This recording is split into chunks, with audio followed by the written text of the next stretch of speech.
Friends, నేను మీ నాగలక్ష్మిని. బాగున్నారు అందరూ? మేము బాగున్నామండి. అయితే ఈరోజు ఒక రెసిపీతో మేము ముందుకు వచ్చేసాను. అబ్బా, ఏమి రెసిపీ అండి, వావ్ అంటారు మీరు. ఇవాళ ఏం రెసిపీ అంటే కో కోవా కోవా కోవా హాఫ్ కేజీ స్వీట్లెస్ కోవా తీసుకోవాలి. కాలా జాము రెసిపీ అనమాట. స్వీట్లెస్ కోవా హాఫ్ కేజీ తీసుకోండి. మీరు కావాలంటే పావు కేజీ అయినా తీసుకోవచ్చు. దానికి 15 అవుతాయి పావు కేజీ తీసుకుంటే గన.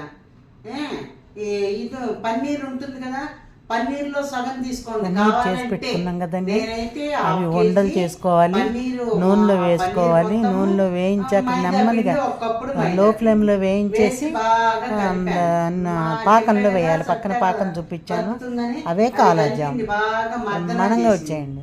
మర్దన చేసి బాగా బాగా మర్దన చేయాలి. ఏమి పన్నీర్ ఉంటుంది కదా, ఆ ముక్కలు లేకుండా బాగా ఇలా మర్దన ఇక్కడ మర్దన చేసేసి పెట్టి మూత పెట్టేసింది.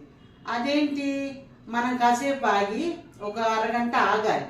ఆగిన తర్వాత పొయ్యి మీద నూనె పెట్టేసుకుని ఈ ఉండలేమో ఇలా చేయాలి. ఇంతంత ఉండలు చేసి, పెద్దవే చేశాను నేను. ఇంతంత ఉండలు చేసి ఇలా ఇలా నొక్కాలి. కొంచెం ఆ షేప్ వచ్చేటట్టు. మామూలు వీటికి మళ్ళీ కాదు, గులాబ్ జామున్ లాగా కాదు, కొంచెం పొడుగ్గా చేసుకుని ఇలా నొక్కాలి.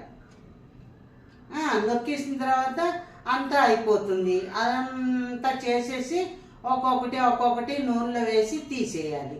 తీసేసి పక్కనే 2 డబ్బాల పంచదార పోసానండి. 2 డబ్బాల పంచదార పోసి కరగగానే ఇవన్నీ అందులో వేసేయటమే.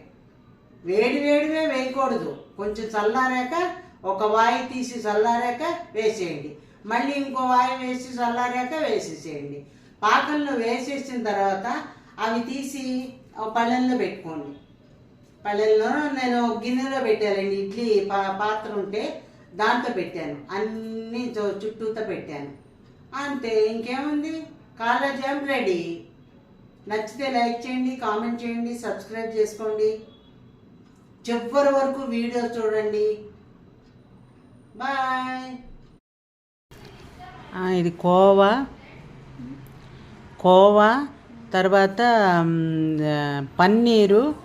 పన్నీరేమో ఇలా తురమాలి. పన్నీరు తురిమి పచ్చి కోవా తీసుకోవాలి. స్వీట్లెస్ కోవా తీసుకోవాలి. దానిలో కొంచెం మైదా పిండి వేయాలి. వేసి బాగా మర్దన చేయాలి. తర్వాత ప్రాసెస్ మళ్ళీ తర్వాత చెప్తాను.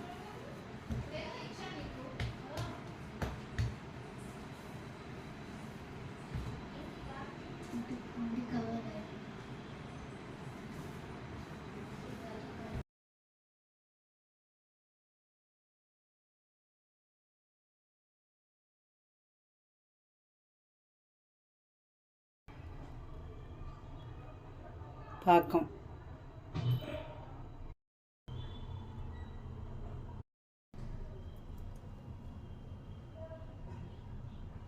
కాలా జామ్ అది.